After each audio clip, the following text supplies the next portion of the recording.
अगले दिन सुबह से ही मोहन के घर में हलचल शुरू हो गई थी। सरला घर को साफ सुथरा कर रही थी और गीता को सादगी से तैयार कर रही थी। घर छोटा था लेकिन साफ सफाई और अपनापन साफ झलक रहा था। थोड़ी देर बाद बाहर से बैलगाड़ी रुकने की आवाज आई। लगता है जमींदार जी आ गए। मोहन जल्दी से बाहर जाता है। सामने जमींदार बहादुर सिंह और उनका बेटा रमेश खड़े होते हैं। नमस्ते जमींदार साहब, हमारे छोटे से घर में आपका स्वागत है। नमस्ते मोहन, घर छोटा हो या बड़ा, दिल बड़ा होना चाहिए। हमें तो तुम्हारा अपनापन दिख रहा है।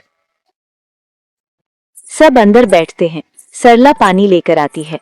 नमस्ते जी, आप लोग कुछ लीजिए। नमस्ते बहू, आप लोगों ने बहुत सम्मान दिया। थोड़ी औपचारिक बातें होती हैं।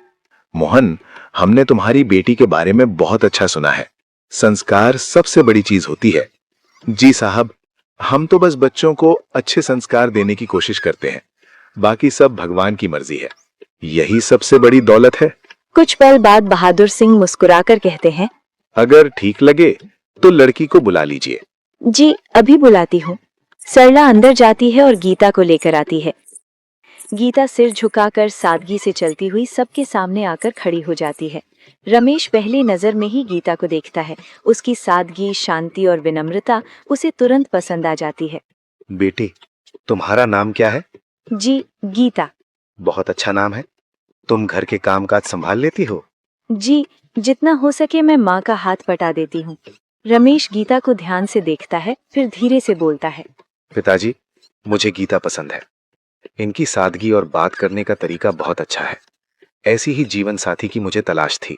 ये हमारे लिए बहुत बड़ी बात है साहब। मोहन, हमें किसी लेन देन की जरूरत नहीं है। हमें सिर्फ अच्छी बहू चाहिए।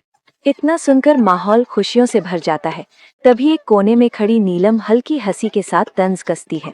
वाह दीदी, पहली ही नजर में पसंद आ गई आप। सच में किस्मत हो तो आपकी जैसी हो। सब थोड़ी देर के लिए चुप हो जाते हैं। नीलम आगे बोलते हुए हल्की कड़वाहट के साथ, बस थोड़ा सा सीधा साधा बन जाओ और सबको अपना बना लो, है ना दीदी। रमेश को ये बात मजाक जैसी लगती है। वो हल्का मुस्कुरा देता है। लगता है आप अपनी बहन से मजाक कर रही हैं। नीलम सीधे देखते हुए हल्की मुस्कान, लेकिन अंदर से जलन के साथ। मजाक नहीं, मैं तो बस सच कह रही हूँ। दीदी को सब कुछ आसानी से मिल जाता है। हम जैसे लोगों को थोड़ा ज्यादा कोशिश करनी पड़ती है। माहौल थोड़ा असहज हो जाता है। गीता चुप रहती है और सरला नीलम को इशारे से चुप रहने को कहती है। बच्चे हैं, मजाक तो चलता रहता है। लेकिन रमेश के मन में हल्का सा सवाल जरूर पैदा हो जाता है। घर में खुशी तो है, लेकिन नीलम की जलन अब साफ दिखाई देने लगी है।